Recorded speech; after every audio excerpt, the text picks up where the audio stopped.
Channel Karam, Kali Aja Seram adalah sebuah channel gudangnya cerita horor, kisah nyata, dan pengalaman horor teman-teman kita. Dari Sabang sampai Merauke. Siapkan handsfree, matikan lampu, pejamkan mata, agar kalian bisa merasakan sensasi horornya. Ingat, jangan lupa kunci pintu dan jendela, siapa tahu mereka ada di sana. Kali Aja Seram.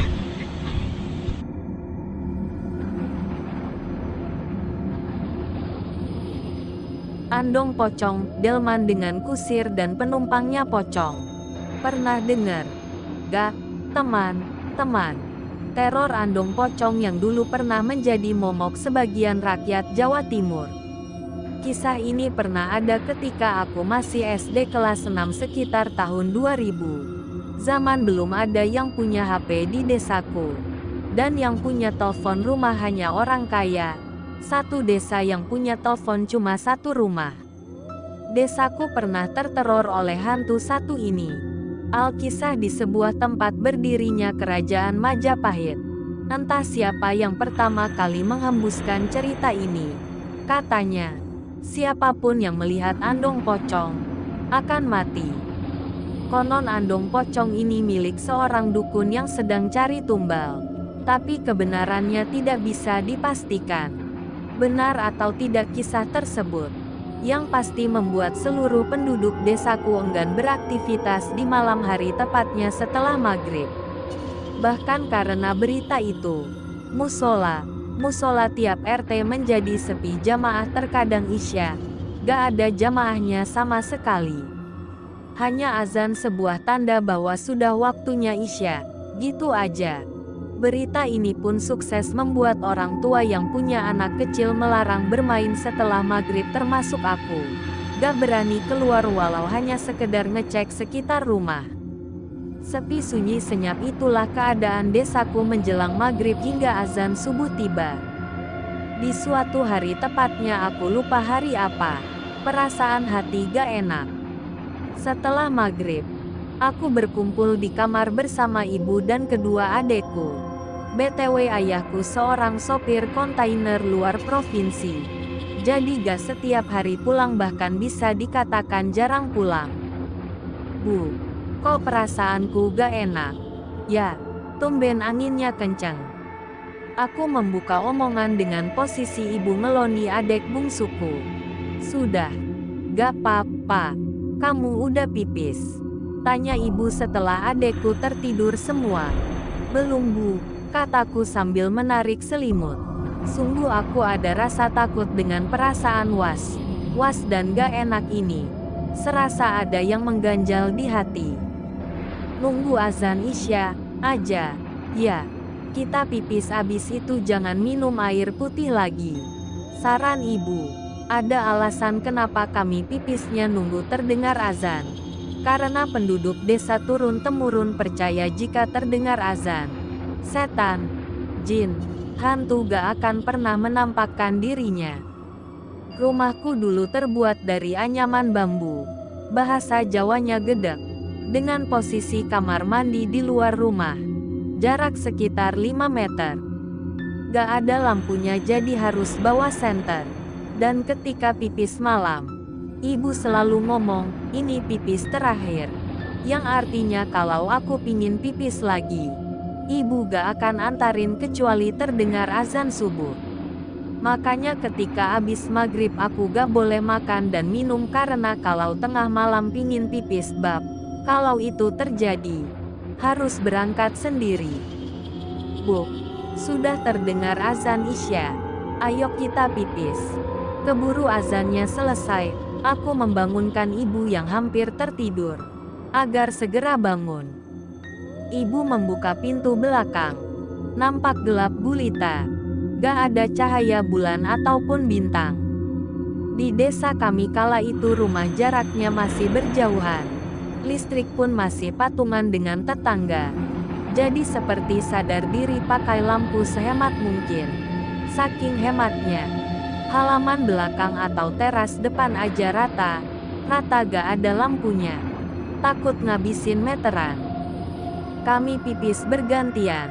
Ketika kami jalan menuju rumah, tiba-tiba angin berhembus. Tidak kencang namun benar menusuk kulit. Ibu pun merasakan seperti itu. Bergegas kami jalan secepat mungkin agar segera sampai pintu belakang dan masuk. Lalu menutup serta tidak lupa menguncinya. Pintu depan sudah dikunci. Ibu bertanya padaku. Gak tahu bu. Cek aja sendiri. Aku langsung nyelonong masuk kamar dan menarik selimut kembali. Sungguh hatiku berdebar seperti merasakan akan ada sesuatu di malam ini. Kulihat ibu melewati kamar menuju ruang tamu. Memastikan pintu depan sudah terkunci apa belum. Setelah itu ibu ikut masuk kamar dan menarik selimut. Posisi tidur kami adalah ibu di tepi, kedua adekku di tengah dan aku di tepi sebelah dinding gedek. Jam kami hanya ada di ruang tengah. Entah sudah jam berapa yang pasti aku belum bisa tertidur. Angin berhembus serta masuk dari lubang kecil gedek, menembus punggungku. Kulirik ibu. Ternyata belum tidur. Tapi beliau memberi isyarat agar aku segera tidur. Krincing, krincing, krincing, beserta ringikan kuda. Terdengar jelas. Suara Andong, Delman. Aku dan ibu saling pandang. Bukan hanya aku yang mendengar tapi ibu juga mendengar. Cuaca tidak panas tapi kami berkeringat. Nafasku seperti tercekat. Wajah kami pias seperti seorang pencuri yang ketahuan masa. Entah kenapa suaraku serasa menghilang. Padahal aku ingin teriak memanggil ibu tapi tidak ada satu kata pun yang keluar dari mulutku. Begitu juga ibu. Krincing, krincing, krincing, beserta ringikan kuda ini sepertinya mengitari rumahku beberapa kali. Setelah itu suara ringikan menghilang. Suasana mendadak sunyi, sepi, senyap, bahkan udara pun sepertinya ikut menghilang. Tok, dotok, dotok. Selarut ini entah jam berapa. Ada yang mengetuk pintu rumah bagian depan. Ibu memandangku sambil menggelengkan kepala. Tanda bahwa yang mengetuk pintu sudah pasti bukan ayah. Karena ayah jika pulang gak pernah malam selalu pagi. Maksimal sore sebelum azan maghrib bergema. Jika kemalaman beliau menginap di teras musola pom bensin, spu. Tok, tok, tok. Suara ketukan beralih ke pintu belakang, dapur, berkali-kali antara pintu depan dan pintu belakang. Berlangsung cukup lama, lalu menghilang dan tak terdengar lagi. Kami bernafas lega. Lalu ibu menggeser adek ke tepi dinding agar aku bisa tidur di tengah dan memeluk ibu. Tidur dengan rasa ketakutan hingga terdengar azan subuh. Pagi tiba. Ibu hanya menanak nasi di dapur. Belum berani keluar karena jam 5 pagi. Dulu di tempatku masih terlihat gelap. Biasanya ibu berani belanja di jam tersebut. Tapi karena kejadian semalam, ibu sama sekali tidak berani keluar rumah. Nunggu ada matahari terlihat saja, katanya. Di sini, matahari terlihat rata jam 6 pagi. Kami berbincang di dapur. Bu, kemarin seperti andong pocong mengitari rumah kita. Ya, apa maling iseng nakutin kita? Dibahas nanti saja. Ibu masih takut. Untuk pagi ini sarapannya sambal terasi. Ya, seadanya di dapur. Nanti kalau matahari udah terbit, ibu akan ke warungnya lesulis. Adekmu masih tidur? Iya, masih tidur. Aku juga takut bu. Sarapan seadanya aja. Aduh aku kepingin pipis, ucapku sambil mengapit kedua tangan di bawah perut. Tahan dulu. Sebentar lagi matahari terbit, bujuk ibu. Aku mengangguk dan merapatkan diri ke dekat kompor minyak untuk menghangatkan badan. Tok, tok, dotok.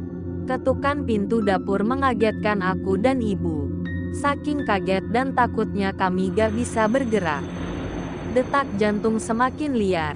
Nafas hingga tersengal. Teringat ketukan kemarin malam. "Pah, nasi pah." Terdengar suara nenekku dari luar memanggil nama ibu. Aku menggeleng tanda melarang ibu membuka pintu. Ibu pun menganggukkan kepala tanda mengiyakan. Kaki ibu bergetar. Aku tahu beliau takut. "Pah, nasi pah. Dia, kemana anak ini? Pasti belum bangun. Sudah siang jadi perempuan kok malas," gerutu nenek yang kupanggil mbah. Sambil pergi menuju pintu depan dan mengetok lagi. Dipanggil berulang-ulang nama kami. "Bu, mbah, bu, buka pintunya," sebelum ngomelnya makin menjadi. Ibu pergi ke ruang tamu untuk membuka pintu tapi sebelumnya mengintip dulu di jendela memastikan benar mbah atau setan. Mbah masuk sambil ngomel menuju dapur dan aku langsung memeluknya. "Sulis meninggal. Pah, wak trimo tadi woro. Makanya aku ke tempatmu ini." Mbahku memberi kabar kepada ibu. Rumahku dengan mbah hanya berjarak 4 rumah tapi tiap satu rumah jaraknya jauh. Innalillahi. Meninggal kenapa? Kemarin aku beli beras sehat. Sehat aja. Gak kelihatan sakit. Ibuku kaget.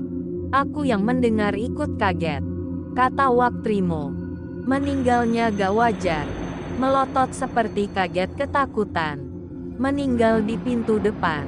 Suaminya sendiri yang nemuin Sulis meninggal tergeletak. Waktu pulang jaga dari pos kamling, begitu kata mbah. "Kok Wak Trimo tahu mbah?" Tanyaku heran. "Yang kemarin kebagian jaga kampung kan Yudi, Wak Trimo, Pak Kamto, Bangkak, Junet dan Heri suaminya Sulis." Mbahku hafal betul jadwal siapa yang jaga pos kamling setiap harinya. Maklum ketika ada satu yang absen, mbahkulah yang akan menagih dendanya. Rumah Wak Trimo searah dengan rumah Le Heri, suami Le Sulis. "Ayok ngelayat cepetan. Sekalian bantu merons bunga. Dia. Kamu jaga adekmu. Hari ini gak usah sekolah dulu, nanti mbah izinkan ke Pak Edi kamu gak masuk. Sakit." Begitulah titah mbah. Pak Edi adalah guru bahasa Inggris di sekolahku. Beliau tetangga Le Sulis. Ibu pergi membawa baskom berisi beras bersama mbah. Di rumah, aku menjaga adek jika sewaktu waktu bangun agar tidak menangis karena gak ada orang di rumah. Aku penasaran atas kematian Le Sulis yang katanya mati melotot. Aku berharap ibu segera pulang dan menceritakannya. Sambil nunggu ibu pulang melayat, adekku terbangun. Langsung kumandiin air hangat yang sudah disediakan ibu tadi pagi. Tujuanku memandikan adek adalah agar ketika ibu pulang, adek sudah harum. Aku pun juga sudah mandi. Ku masak mie instan yang hanya tinggal 1 peks untuk sarapan kedua adekku. Dan aku sarapan dengan sambal yang sud diulek oleh ibu. Sambal terasi. Nanti ku tanya tentang kematian Le Sulis, pikirku, sambil nyuapin adek. Tiba akhirnya ibu datang. Gak lupa sudah kusediakan air 1 ember untuk cuci tangan dan kaki. Ini adalah tradisi di keluarga kami. Wajib ada air 1 ember di depan rumah untuk membasuh tangan dan kaki sebelum masuk rumah. Aku menyambut ibu di teras bersama adek. "Bu, Le Sulis gimana?" tanyaku antusias. Ibu menyuruh kami masuk, lalu menutup pintu. Beruntungnya adekku gak tantrum ketika ibu mengajak masuk untuk bermain di dalam rumah. Le Sulis meninggalnya gak wajar. Matanya melotot dan badannya sudah agak kaku. Kayaknya kaget. Kata orang tadi Le Sulis ditemukan udah meninggal, posisi pintu depan terbuka. Dan Le Sulis tergeletak di dekat pintu. Kata ibu, "Apa gak kemalingan?" "Bu, Tanyaku penasaran. Gak ada barang yang hilang katanya. Rumah gak acak, acakan tetap utuh rapi. Ibu duduk di sebelahku lalu melanjutkan obrolannya.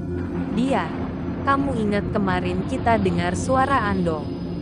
Apa pintu rumah Lesulis juga diketuk? Ya, wajahku pias. Aku menduga, Bu. Jangan Lesulis membuka pintu dikira yang ngetuk pintu suaminya. Terus kaget karena yang dilihat pocong. Ibu menoleh ke aku dan mengangguk. Dia, kamu jangan cerita ke orang ya. Kalau pintu rumah kemarin diketuk Andong pocong. Ibu yakin itu bukan maling. Ibu takut kampung kita makin geger, ricuh. Aku pun mengangguk tanpa bertanya lebih jauh lagi. Aku janji, Bu, kataku dengan pasti. Semenjak kejadian Lesulis meninggal tidak wajar, semakin mencekam kampung kami. Hingga akhirnya Pak Masud, orang terpandang di kampung, pulang dari Tanah Suci setelah melakukan ibadah haji. Beliau memberi tausiah bahwa kematian Lesulis adalah takdir bukan karena tumbal Andong pocong. Pengajian diadakan hampir setiap hari bergantian dari rumah ke rumah selama 3 bulan tanpa libur. Musola dipadatin, dan penduduk mulai beraktivitas seperti biasa sebelum ada teror ini. Aku menepati janji ibu. Hingga 8-9 tahun kemudian desus teror Andong pocong muncul lagi ketika ada bencana lumpur Lapindo. Waktu itu mbakku yang melihat sendiri penampakan Andong pocong ketika pulang kerja shift 2, mbakku kerja di pabrik daerah Sidoarjo. 2 minggu mbak bisu mungkin karena shock, diruqyah hingga berkali-kali dan juga pengobatan medis akhirnya sembuh. Andong pocong benar nyatakah? Aku tak pernah melihatnya secara langsung. Tapi mbakku pernah. Di waktu yang berbeda. Desaku terteror di tahun 2000. Dan mbakku melihat di tahun tanda kurang lebih 2008/2009. Terima kasih bagi yang mau membaca. Kali aja serang.